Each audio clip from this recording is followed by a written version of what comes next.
अस्सलाम वालेकुम नाजरीन, JN न्यूज़ HD के साथ मैं हूं नाइला भट्टी। नजर डालते हैं आज की अहम खबरों पर। खपरू से तहसील रिपोर्टर हसन हंगोरू की रिपोर्ट के मुताबिक खपरू डिग्री कॉलेज खपरू में हुकूमत की जानिब से 2020 के बरसात मुतासरीन के लिए दिए गए फंड में आवाम को देने के लिए मरकज कायम डिवाइस माफिया और एजेंट सरगर्म 25,000 रुपये में से 5,000 की कटौती आवाम का एहतजाज रोड ब्लॉक।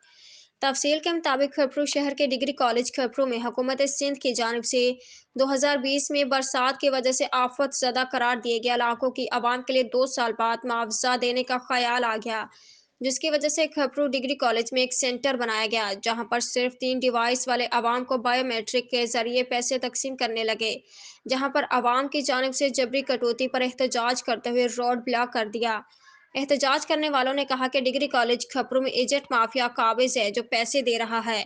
उससे रकम मिल रही है, बाकी सुबह से भूख वो प्यासे लाइन बनाकर खड़े हैं मगर हमसे शनाख्ती कार्ड नहीं लिए जा रहे हैं, और जो 5,000 देने के लिए राजी हो उसको 5 मिनट में पैसे मिल जाते हैं। और एहतजाजी मुजाहिरीन ने सांगढ़ रोड को बंद करके एहतजाज किया, जिसकी वजह से खपरू टू सांगढ़ रोड पर ट्रैफिक जाम हो गए। मुजाहिरीन एजेंट माफिया के खिलाफ कार्रवाई करने का मुतालबा कर रहे थे।